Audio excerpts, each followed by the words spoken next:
Not അസാധുവാക്കൽ നടപടി മൂലമുണ്ടാകുന്ന ദുരിതത്തിൽ ജനങ്ങൾ വലയുമ്പോൾ കേന്ദ്രമന്ത്രിമാരടക്കമുള്ളവർ കൈവശം വെച്ചിരിക്കുന്നത് ലക്ഷക്കണക്കിന് രൂപയുടെ പണം. മാർച്ച് 31 വരെയുള്ള കണക്കുകൾ ഇക്കാര്യം വ്യക്തമാക്കുന്നു. പ്രധാനമന്ത്രി മോദിക്കൊപ്പം നോട്ട് അസാധുവാക്കിയതിന് നേതൃത്വം നൽകിയ ധനമന്ത്രി അരുൺ ജെയ്റ്റ്ലിയുടെ പക്കലുള്ളത് 65 ലക്ഷം രൂപയാണെന്ന് Commonwealth human rights initiative report ചെയ്യുന്നു. പ്രധാനമന്ത്രി പ്രഖ്യാപിച്ച കറൻസി രഹിത സമ്പദ് വ്യവസ്ഥയോട് മന്ത്രിമാർക്ക് വലിയ താൽപര്യമൊന്നുമില്ലെന്നാണ് ദേശീയ ദിനപത്രമായ ദ ഹിന്ദു പ്രസിദ്ധീകരിച്ച കോമൺവെൽത്ത് ഹ്യൂമൻ റൈറ്റ്സ് ഇനിഷ്യേറ്റീവിന്റെ റിപ്പോർട്ട് വ്യക്തമാക്കുന്നത്.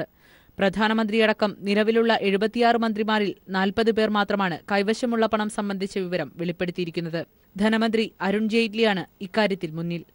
ഈ വർഷം മാർച്ച് 31 കണക്കുകൾ അനുസരിച്ച് ബാങ്ക് നിക്ഷേപങ്ങൾക്ക് പുറമെ 65.29 ലക്ഷം രൂപയാണ് ജെയ്റ്റ്ലിയുടെ കയ്യിലുള്ളത്. സ്വതന്ത്ര ചുമതലയുള്ള സഹമന്ത്രി ശ്രീപദ് യശോ നായികിന്റെ പക്കൽ പണമായുള്ളത് 22 ലക്ഷം രൂപയാണ്. ആഭ്യന്തര സഹമന്ത്രി ഹൻസ്രാജ് ആഹിറിന്റെ കൈവശം 10 ലക്ഷത്തിലേറെ രൂപയുണ്ട്. പ്രധാനമന്ത്രി നരേന്ദ്രമോദിയുടെ കൈവശമുള്ളത് 89,700 രൂപയാണെന്നും റിപ്പോർട്ടിൽ പറയുന്നു. 15 മന്ത്രിമാരുടെ പക്കൽ 2.5 ലക്ഷത്തിൽ കൂടുതൽ പണമായി കൈവശമുണ്ട്. അതേസമയം 23 മന്ത്രിമാർ പറയുന്നത് അവരുടെ കയ്യിൽ 2 ലക്ഷം രൂപയിൽ താഴെ പണമേ ഉള്ളൂവെന്നാണ്. പ്രതിരോധ മന്ത്രി മനോഹർ പരീഖർ, ഗതാഗത മന്ത്രി നിതിൻ ഗഡ്കരി, ജലവിഭവ മന്ത്രി ഉമാഭാരതി തുടങ്ങിയവരൊന്നും പ്രധാനമന്ത്രിയുടെ ഓഫീസിനോട് സ്വത്തുവിവരം വെളിപ്പെടുത്തിയിട്ടില്ല.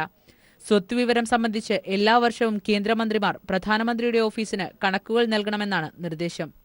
National desk.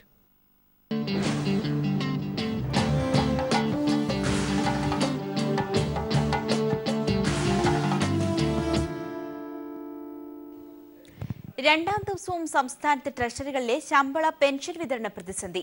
ട്രഷറികൾ ആർബിയോട് ആവശ്യപ്പെട്ടത് 140 കോടി രൂപ, കിട്ടിയത് 99 കോടി. 2 ട്രഷറികളിൽ പണം ലഭിച്ചില്ല. ശമ്പള പെൻഷൻ വിതരണത്തിന് നാളേക്ക് വേണ്ടത് 200 കോടി രൂപയാണ്. സർക്കാർ ജീവനക്കാരുടെ ശമ്പളവും പെൻഷനും വിതരണം ചെയ്യുന്നതിനായി 140.57 കോടി രൂപയാണ് സംസ്ഥാന സർക്കാർ ആവശ്യപ്പെട്ടിരുന്നത്. എന്നാൽ ലഭിച്ചതാകട്ടെ 99.83 കോടി രൂപ മാത്രം. ഒന്നാം തീയതി നൽകിയതിനേക്കാളും 10 കോടി രൂപയുടെ കുറവ്. 50 മുതൽ 80 ലക്ഷം രൂപ വരെ കിട്ടേണ്ടിയിരുന്ന 22 ട്രഷറികളിൽ 10 ലക്ഷം രൂപയിൽ താഴെ മാത്രമാണ് കിട്ടിയത്. തുടർന്ന് ശമ്പളവും പെൻഷനും വിതരണം ചെയ്യുന്നത് തുടർച്ചയായ രണ്ടാം ദിനത്തിലും തടസ്സപ്പെട്ടു. ഇന്നലെ വന്നിട്ടുണ്ടായിരുന്നു, 4 മണിക്ക് വന്നിട്ടുണ്ടായിരുന്നു. 4 മണിക്ക് വന്നപ്പോൾ കാശ് തീർന്നു എന്ന് പറഞ്ഞു. കൗണ്ടറിൽ ചോദിച്ചു, ഇപ്പം എനിക്ക് മരുന്ന് മേടിക്കണം, കാശില്ലാതെന്ന് ചിലപ്പോൾ അവർ തരില്ല. പെൻഷൻ കിട്ടി, എല്ലാം 2000-ന്റെ നോട്ടാണ്. ഇവിടുന്ന് പോകണമെങ്കിൽ, ബസ്സിന് പോകണമെങ്കിൽ ആരാണെങ്കിലും കാശ് മേടിക്കാണ്ട് പോകാൻ പറ്റില്ല. തിരുവനന്തപുരവും എറണാകുളവും ഒഴികെയുള്ള മറ്റെല്ലാ ജില്ലകളിലും കുറഞ്ഞ പണം മാത്രമാണ് എത്തിയത്. കരുവാരക്കുണ്ട്, പെരിന്തൽമണ്ണ എന്നിവിടങ്ങളിലെ ട്രഷറികളിൽ പണം എത്തിയതുമില്ല. രണ്ടാം ദിനത്തിൽ 5400 പേർ ശമ്പളവും 37,703 പേർ പെൻഷനും വാങ്ങി. 3,39,000 പേർക്ക് ഇനിയും പെൻഷൻ വിതരണം ചെയ്യേണ്ടതുണ്ട്. ശമ്പള പെൻഷൻ വിതരണത്തിനായി ഇനി 200 കോടി രൂപയാണ് സംസ്ഥാന സർക്കാർ ആവശ്യപ്പെട്ടിട്ടുള്ളത്. ഇത് ലഭിച്ചില്ലെങ്കിൽ തുടർന്നും ട്രഷറികൾ പ്രതിസന്ധിയിലാകും. News bureau, Thiruvananthapuram. സംസ്ഥാന സർക്കാർ സ്ഥാപനങ്ങളുടെ അക്കൗണ്ടുകൾ സഹകരണ ബാങ്കുകളിലേക്ക് മാറ്റാൻ സർക്കാർ ആലോചന ശക്തമാക്കുന്നു. നോട്ട് അസാധുവാക്കലിനെ തുടർന്ന് സഹകരണ ബാങ്കുകളുടെ പ്രതിസന്ധി രൂക്ഷമായ സാഹചര്യത്തിലാണ് നടപടി വേഗത്തിലാക്കാൻ സർക്കാർ തീരുമാനിച്ചിരിക്കുന്നത്. അതേസമയം ജില്ലാ സഹകരണ ബാങ്കുകളിൽ സമാഹരിച്ചിട്ടുള്ള നിക്ഷേപങ്ങൾ സംസ്ഥാന സഹകരണ ബാങ്കുകളിലേക്ക് മാറ്റുന്നതിന് RBIക്ക് നിർദ്ദേശം നൽകണമെന്ന് ധനമന്ത്രാലയത്തോട് സംസ്ഥാനം ആവശ്യപ്പെട്ടു. നോട്ട് പിൻവലിക്കൽ തീരുമാനത്തിന് പിന്നാലെ പ്രതിസന്ധിയിലായ സഹകരണ ബാങ്കുകളിൽ സാമ്പത്തിക പിന്തുണ നൽകുന്നതിന്റെ ഭാഗമായാണ് സുപ്രധാനമായ തീരുമാനത്തിലേക്ക് സംസ്ഥാന സർക്കാർ കടക്കുന്നത്. സർക്കാർ സ്ഥാപനങ്ങളുടെ അക്കൗണ്ടുകൾ പൂർണ്ണമായി തന്നെ ജില്ലാ സഹകരണ ബാങ്കുകളിലേക്ക് മാറ്റാനാണ് സർക്കാർ ആലോചന. നിലവിൽ സർക്കാർ സ്ഥാപനങ്ങളുടെ അക്കൗണ്ടുകൾ പൊതുമേഖലാ ബാങ്കുകളിലാണ്. ബിവറേജസ്, ദേവസ്വം തുടങ്ങിയവയുടെ അക്കൗണ്ടുകൾ സഹകരണ ബാങ്കുകളിൽ എത്തിയാൽ വലിയ സാമ്പത്തിക ആശ്വാസമാകും സഹകരണ ബാങ്കുകൾക്ക് ലഭിക്കുക. ഇന്നിപ്പോൾ നമ്മുടെ ബിവറേജസ് കോർപ്പറേഷൻ തുടങ്ങിയിട്ടുള്ള സ്ഥാപനങ്ങൾ ദിവസവും നല്ല നോട്ട് അവർക്ക് കിട്ടിക്കൊണ്ടിരിക്കുകയല്ലേ. അതിപ്പോൾ വേറെ സ്വകാര്യ ബാങ്കിലിടണ്ട, സഹകരണ ബാങ്കിലിടുന്നത് നന്ന് എന്നാണ് എൻ്റെ അഭിപ്രായം. ജില്ലാ സഹകരണ ബാങ്കുകളിൽ സമാഹരിച്ചിട്ടുള്ള നിക്ഷേപങ്ങൾ സംസ്ഥാന സഹകരണ ബാങ്കുകളിലേക്ക് മാറ്റാനും സർക്കാർ തീരുമാനിച്ചു. ഇതിനായി കേന്ദ്ര ധനകാര്യമന്ത്രി അരുൺ ജെയ്റ്റ്ലിയുമായി സഹകരണ വകുപ്പ് മന്ത്രി കടകംപള്ളി സുരേന്ദ്രനും ധനമന്ത്രി തോമസ് ഐസക്കും കൂടിക്കാഴ്ച നടത്തി. ജില്ലാ സഹകരണ ബാങ്കുകളിൽ കെട്ടിക്കിടക്കുന്നതായിട്ടുള്ള 834 കോടി രൂപ അത് സംസ്ഥാന സഹകരണ ബാങ്കിൽ നിക്ഷേപിക്കുന്നതിനുള്ള അനുമതി DCBകൾക്കും വാങ്ങുന്നതിനുള്ള അനുമതി സംസ്ഥാന സഹകരണ ബാങ്കിന് നൽകണമെന്ന് നിവേദനം കൊടുത്തു. അദ്ദേഹം പരിശോധിച്ചു. വളരെ പോസിറ്റീവായിട്ടാണ് അദ്ദേഹം പ്രതികരിച്ചത്. നാളെ തീരുമാനമെടുക്കാമെന്ന് പറഞ്ഞിട്ടുണ്ട്. ഇതിന്റെ ഭാഗമായി റിസർവ് ബാങ്ക് ഓഫ് ഇന്ത്യയ്ക്ക് കേന്ദ്ര ധനമന്ത്രാലയം നിർദ്ദേശം നൽകണമെന്നും സംസ്ഥാന സർക്കാർ ആവശ്യപ്പെട്ടു. Manushankar, news bureau, Delhi.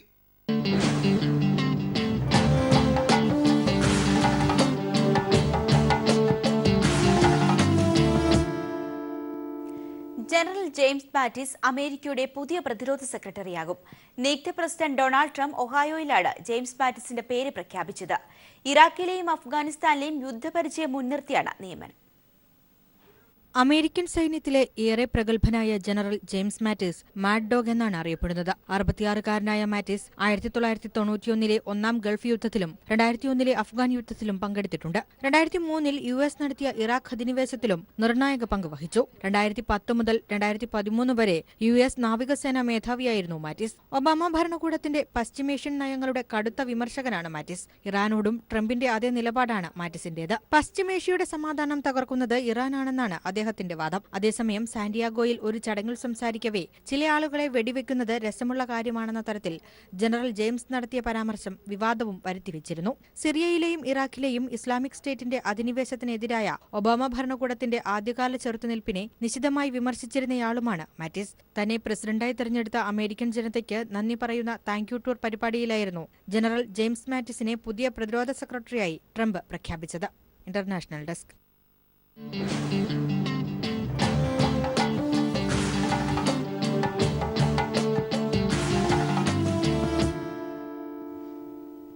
ആപ്പിളും സാംസങ്ങും അടക്കിവെച്ചിരിക്കുന്ന ഹൈ എൻഡ് സ്മാർട്ട് ഫോൺ വിപണിയിൽ കരുത്തുറ്റ സാന്നിധ്യമായി ചുവടുറപ്പിക്കുകയാണ് ഗൂഗിൾ പിക്സൽ. സ്മാർട്ട് ഫോണിനായി 1,00,000 രൂപയ്ക്ക് മുകളിൽ മുടക്കാൻ തയ്യാറുള്ളവർ ഐഫോണിനും ഗാലക്സി 7-നുമൊപ്പം പിക്സലിനെയും പരിഗണിച്ചു തുടങ്ങിയിരിക്കുന്നു.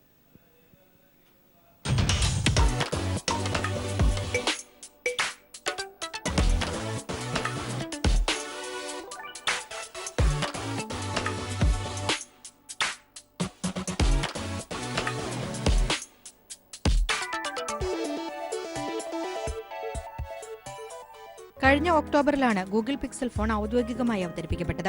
ഒരു മാസത്തിനകം 33,000 ഫോണുകൾ വിറ്റഴിച്ചുകൊണ്ട് ഇന്ത്യൻ പ്രീമിയം സെഗ്മെന്റ് ഫോൺ വിപണിയിൽ 3-ാം സ്ഥാനം നേടാൻ പിക്സലിനായി. 66% അധിക വളർച്ച നേടിക്കൊണ്ട് ആപ്പിൾ തന്നെയാണ് ഈ രംഗത്ത് ഒന്നാമൻ. 2-ാം സ്ഥാനത്തുള്ള സാംസങ്ങിന്റെ കച്ചവടത്തിൽ 23% ഇടിവുണ്ടായതും പിക്സലിന് നേട്ടമായി. 57,000 രൂപയാണ് ഗൂഗിൾ പിക്സലിന്റെ വില.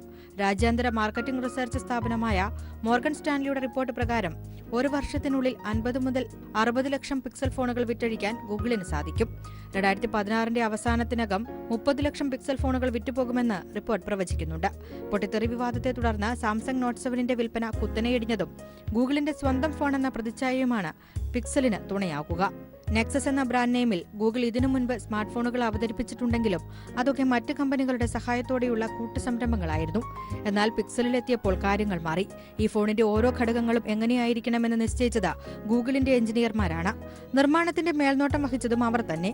ഗൂഗിൾ ഭാഗമായ ആൽഫബൈറ്റ് എന്ന കമ്പനിക്കാണ് പിക്സലിന്റെ നിർമ്മാണ വിപണന ചുമതല. ആർട്ടിഫിഷ്യൽ ഇന്റലിജൻസ് സംവിധാനമായ ഗൂഗിൾ അസിസ്റ്റന്റിന്റെ പ്രവർത്തനം, ഡേഡ്രീം എന്ന വെർച്വൽ റിയാലിറ്റി പ്ലാറ്റ്ഫോം എന്നിവയെല്ലാം പിക്സലിന്റെ മേന്മ കൂട്ടുന്നു. പിക്സലിന്റെ മറ്റൊരു പ്രധാന നേട്ടം അതിവേഗത്തിലുള്ള ആൻഡ്രോയിഡ് വെർഷൻ അപ്ഡേറ്റ് ആണ്. ആൻഡ്രോയിഡിന്റെ പുതിയ പതിപ്പുകളിലേക്ക് മാറുന്ന കാര്യത്തിൽ എല്ലാ സ്മാർട്ട് ഫോൺ കമ്പനികളും തണുപ്പൻ നിലപാടാണ് പൊതുവെ സ്വീകരിക്കാറ്. എന്നാൽ അപ്ഡേറ്റുകൾ ഉപയോക്താക്കൾക്ക് സമ്മാനിക്കുന്നതിൽ ഗൂഗിൾ പിക്സൽ മെല്ലെപ്പോക്ക് നയം സ്വീകരിക്കില്ല.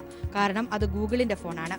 ഇനി വരാനിരിക്കുന്ന ആൻഡ്രോയിഡ് അപ്ഡേറ്റുകൾ ആദ്യമെത്തുക പിക്സൽ ഫോണുകളിലായിരിക്കുമെന്ന കാര്യത്തിലും ആർക്കുമില്ല സംശയം. News desk.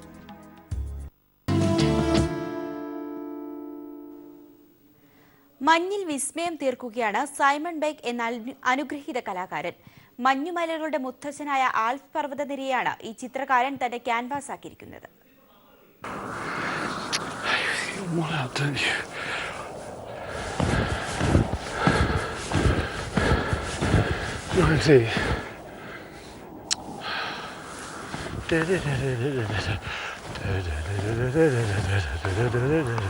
ഓടി നടന്ന് പണിയെടുക്കുക എന്ന് കേട്ടിട്ടുണ്ടാകും.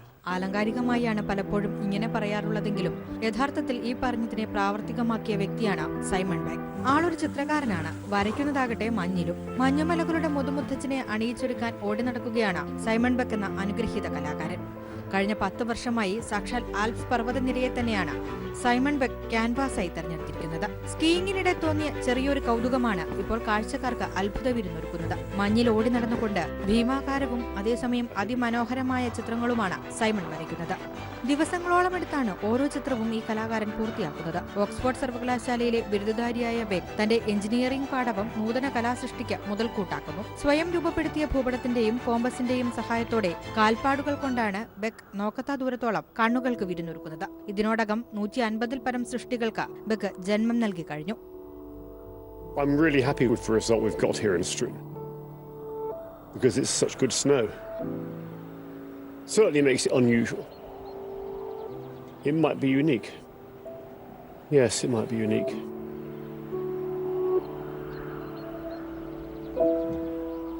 News desk.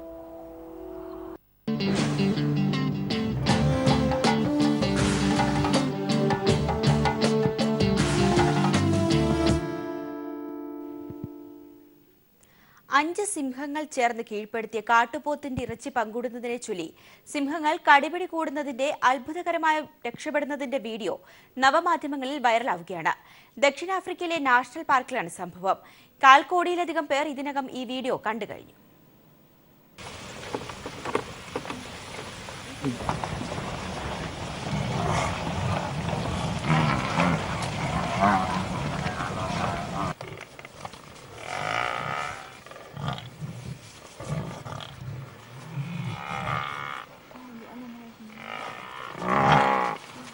നാല് സിംഹങ്ങൾ ചേർന്നാണ് കാട്ടുപോത്തിനെ കീഴടക്കിയത്. ഇതിനിടയിലേക്ക് ഒരു പെൺസിംഹവും കൂടി എത്തിയതോടെയാണ് കടിപിടി തുടങ്ങിയത്. പുറത്തുനിന്നെത്തിയ സിംഹിയെ തുരത്താനുള്ള നീക്കത്തിനിടെ പരസ്പരം കടിച്ചു കീറാനും സിംഹങ്ങൾ തയ്യാറായി.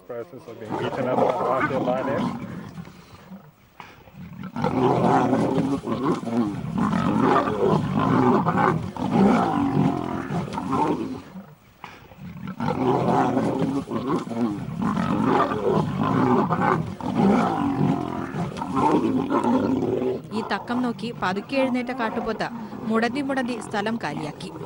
ദക്ഷിണാഫ്രിക്കയിലെ ഗ്രേറ്റർ ക്രൂഗർ നാഷണൽ പാർക്കിലാണ് സംഭവം നടന്നത്. പ്രൊഫഷണൽ ഗൈഡ് കൂടിയായ കിർക്മാനാണ് ദൃശ്യം ക്യാമറയിലാക്കിയത്. 1/4 കോടിയിലധികം പേർ ഇതിനകം വീഡിയോ കണ്ടുകഴിഞ്ഞു. News desk. വരനു പകരം വരന്റെ സഹോദരി മിന്നിക്കിട്ടി. സ്വന്തം വിവാഹം വിദേശത്തിരുന്ന് തത്സമയം കണ്ടതിന്റെ റെക്കോർഡ് ഇനി കൊല്ലം വെളിയം സ്വദേശി ഹാരിസിന് സ്വന്തം. നിതാക്കാത്ത് വരുത്തിയ വിന കാരണം ഹാരിസിന് മുൻകൂട്ടി നിശ്ചയിച്ചുറപ്പിച്ച വിവാഹത്തിന് നാട്ടിലെത്താൻ കഴിഞ്ഞില്ല. തുടർന്ന് ബന്ധുക്കൾ വിവാഹം നടത്താൻ തീരുമാനിച്ചു. ഹാരിസിന്റെ സഹോദരി നജിദ ഷംലയുടെ കഴുത്തിൽ താലി ചാർത്തി ഹാരിസിന് വേണ്ടി നിക്കാഹ് കഴിച്ചു. സ്വന്തം വിവാഹം വിദേശത്തിരുന്ന് ഹാരിസ് തത്സമയവും കണ്ടു. സാധാരണയായി നിക്കാഹ് കഴിഞ്ഞിട്ടാണ് താലികെട്ടൽ ചടങ്ങ് ഉണ്ടായിരിക്കുന്നത്. പക്ഷേ ജോലി സംബന്ധമായ നിത്താക്കാത്തെ പോലുള്ള പ്രശ്നത്തിൽ അകപ്പെട്ടതിനാൽ എത്രയും പെട്ടെന്ന് തന്നെ നിശ്ചയിച്ച തീയതിയിൽ വിവാഹം നടത്തുക എന്നുള്ള ഉദ്ദേശം ഉണ്ടായതുകൊണ്ട് തന്നെ ആ സമയത്ത് എൻ്റെ സഹോദരിയെ കൊണ്ട് താലി ചാർത്തുകയും അതിന് നാട്ടുകാരുടെയും ജമാഅത്തിൻ്റെയും വധുഗ്രഹത്തിൻ്റെ പ്രത്യേകിച്ച് വധുഗ്രഹത്തിലെ ആൾക്കാരുടെ ഫുൾ സപ്പോർട്ട് ഉണ്ടായിരുന്നു. അതുകൊണ്ട് ഇന്ന് നിശ്ചയിച്ച അതേ തീയതിയിൽ തന്നെ വിവാഹം നടത്തുകയാണ് ഉണ്ടായത്. ഹാരിസ് റിയാദിൽ സ്വകാര്യ കമ്പനിയിൽ മാർക്കറ്റിംഗ് രംഗത്ത് സേവനമനുഷ്ഠിക്കുന്നു. വധു ഷംല മക്കയിൽ സർക്കാർ ആശുപത്രിയിൽ നഴ്സാണ്. ആലപ്പുഴ താമരക്കുളത്തായിരുന്നു അപൂർവ നിക്കാഹിന് നാട്ടുകാരും ബന്ധുക്കളും സാക്ഷ്യം വഹിച്ചത്. ന്യൂസ് ബ്യൂറോ, കൊല്ലം.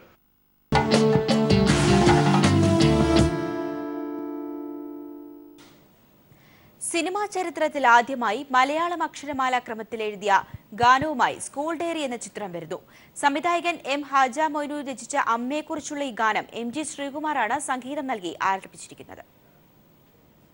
സ്കൂൾ ഡയറി എന്ന ചിത്രത്തിലെ അക്ഷരമാലയിൽ അമ്മ എന്ന പേരിട്ട ഗാനത്തിന്റെ പ്രകാശനം തിരുവനന്തപുരം പ്രസ് ക്ലബ്ബിൽ നടന്നു. സിനിമാ ചരിത്രത്തിൽ തന്നെ ആദ്യമായാണ് മലയാളം അക്ഷരമാല ക്രമത്തിൽ എഴുതിയ ഒരു ഗാനം സിനിമയിൽ ഉൾപ്പെടുത്തുന്നത്. MG ശ്രീകുമാർ, ജഗദീഷ്, GK പിള്ള എന്നിവർ ചേർന്നാണ് പ്രകാശന കർമ്മം നിർവഹിച്ചത്.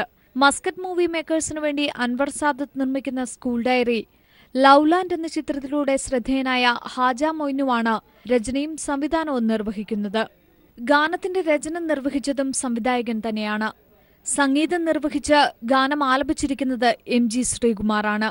ലോകമുള്ളിടത്തോളം കാലം ഈ ഗാനം നിലനിൽക്കുമെന്നും അമ്മയെ സ്നേഹിക്കുന്നവർ മാതൃഭാഷയെ പ്രണയിക്കുന്നവരുമെല്ലാം ഈ ഗാനത്തെ സ്നേഹിക്കുമെന്നും MG ശ്രീകുമാർ പറഞ്ഞു. ലോക സിനിമയിൽ തന്നെ ഇത്തരമൊരു ഗാനം ഉണ്ടായിട്ടില്ല എന്നും കാലഘട്ടത്തിന്റെ ആവശ്യമാണ് ഈ ഗാനമെന്നും ജഗദീഷ് അഭിപ്രായപ്പെട്ടു. ചെറുകുന്നം ഗ്രാമത്തിലെ ആർച്ച എന്ന അച്ചുവിന്റെയും കൂട്ടുകാരുടെയും കഥ പറയുന്ന സ്കൂൾ ഡയറിയിൽ അച്ചു ഈ ഗാനം എഴുതി ലോകശ്രദ്ധ നേടുന്നതായാണ് കഥ. രോഗിയായി കിടക്കുന്ന അമ്മയെ സ്മരിച്ച അച്ചു എഴുതിയ ഈ ഗാനം അച്ചുവിന്റെ പിതാവ് സ്കൂളിൽ പാടുന്നതോടെയാണ് അച്ചുവും ഈ ഗാനവും ലോകശ്രദ്ധ നേടുന്നത്. തുടർന്നുള്ള സംഭവ വികാസങ്ങളാണ് ചിത്രത്തിലൂടെ പറയുന്നത്. ജയരാജന്റെ ക്യാമൽ സഫാരിയിലെ നായകൻ ഹാഷിം ഹുസൈൻ, മമ്മൂട്ടിയുടെ അനന്തരവൻ അഷ്കർ സൗദാൻ, ജഗദീഷ്, ഇന്ദ്രൻസ്, ബാലാജി, മോഹൻ ഐരൂർ തുടങ്ങി നിരവധി താരങ്ങളും ചിത്രത്തിൽ അണിനിരക്കുന്നുണ്ട്. ചിത്രത്തിന്റെ ചിത്രീകരണം ഉടൻ തിരുവനന്തപുരത്തും പരിസരങ്ങളിലുമായി ആരംഭിക്കും. Entertainment desk, art cafe.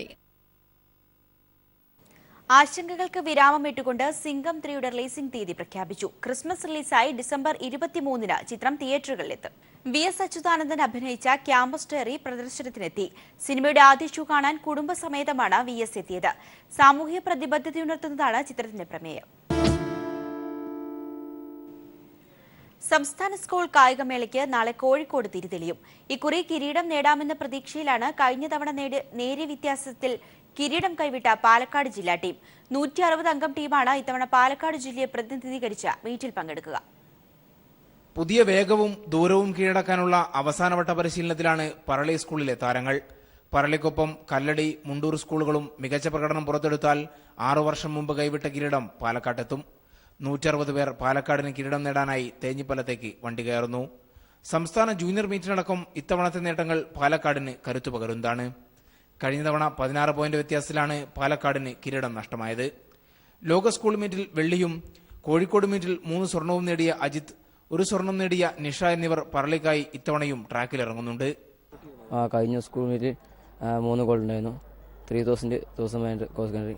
ഇത്തവണ അതുപോലെ തന്നെ ഒരു 3 ഗോൾഡ് പ്രതീക്ഷിക്കുന്നു. നല്ല പ്രതീക്ഷയിലാണ്. നല്ല ടീമാണ് ഇപ്രാവശ്യത്തെ. പാലക്കാട് ജില്ല ചാമ്പ്യന്മാരാവുമെന്നാണ് വിശ്വാസം. 28 പേരുമായാണ് PG മനോജ് എന്ന കായികാധ്യാപകൻ ഇത്തവണ കോഴിക്കോട് എത്തുന്നത്. കഴിഞ്ഞ വർഷം കരുത്തരായ മാർബേസിലുമായി ഇഞ്ചോടിഞ്ച് പൊരുതിയാണ് 5 പോയിന്റ് വ്യത്യാസത്തിൽ പറളിക്ക് ചാമ്പ്യൻ സ്കൂൾ പട്ടം നഷ്ടമായത്.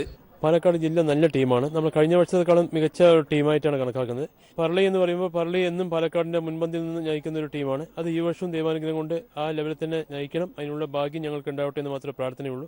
ഗ്രാമീണ മേഖലയിലെ കുട്ടികളുടെ കരുത്തുമായി യാത്ര തിരിക്കുന്ന പാലക്കാട് ടീം തിളക്കമാർന്ന നേട്ടം ചാമ്പ്യൻഷിപ്പിൽ നേടുമെന്നാണ് പ്രതീക്ഷിക്കുന്നത്. News bureau, Palakkad. 37ാമത് ദേശീയ റോവിംഗ് ചാമ്പ്യൻഷിപ്പിന് കൊല്ലം അഷ്ടമുടിക്കായലിൽ തുടക്കമായി. LDF ഭരണകാലത്ത് കായിക മേഖലയ്ക്കായി 1500 കോടി രൂപ ചെലവിടുമെന്ന് ചാമ്പ്യൻഷിപ്പ് ഉദ്ഘാടനം ചെയ്തുകൊണ്ട് ധനമന്ത്രി തോമസ് ഐസക് പറഞ്ഞു. അഷ്ടമുടിക്കായലിൽ 1000 മീറ്ററിന്റെ 4 ട്രാക്കുകളിലാണ് ദേശീയ ജൂനിയർ റോവിംഗ് മത്സരങ്ങൾ നടക്കുന്നത്. 24 സംസ്ഥാനങ്ങളിൽ നിന്നുള്ള കായിക താരങ്ങൾ മത്സരങ്ങളിൽ പങ്കെടുക്കുന്നു. കൊല്ലത്തും ആലപ്പുഴയിലും റോവിംഗിനായി സ്ഥിരം ട്രാക്കുകൾ ഒരുക്കുമെന്നും 5 വർഷത്തിനുള്ളിൽ 1500 കോടി രൂപ കായിക മേഖലയിൽ വകയിരുത്തുമെന്നും ചാമ്പ്യൻഷിപ്പ് ഉദ്ഘാടനം ചെയ്തുകൊണ്ട് മന്ത്രി തോമസ് ഐസക് പറഞ്ഞു. In the coming 5 years, minimum of 1,500 crores are going to spend on expanding the sports facilities. Now this includes international permanent track for rowing. There would be 2 major centers. One would be here. You can see how beautiful a place this is. But there is a possibility of much longer track in Alleppey. And also which doesn't have much, say, natural tidal flow. It's relatively quite apart. ആൺകുട്ടികളുടെയും പെൺകുട്ടികളുടെയും വിഭാഗത്തിലായി 350-ൽ പരം കായിക താരങ്ങളും 50-ൽ പരം ഒഫീഷ്യലുകളും ചാമ്പ്യൻഷിപ്പിന്റെ ഭാഗമാകുന്നുണ്ട്. മത്സരങ്ങൾ ശനിയാഴ്ച അവസാനിക്കും. News bureau, കൊല്ലം.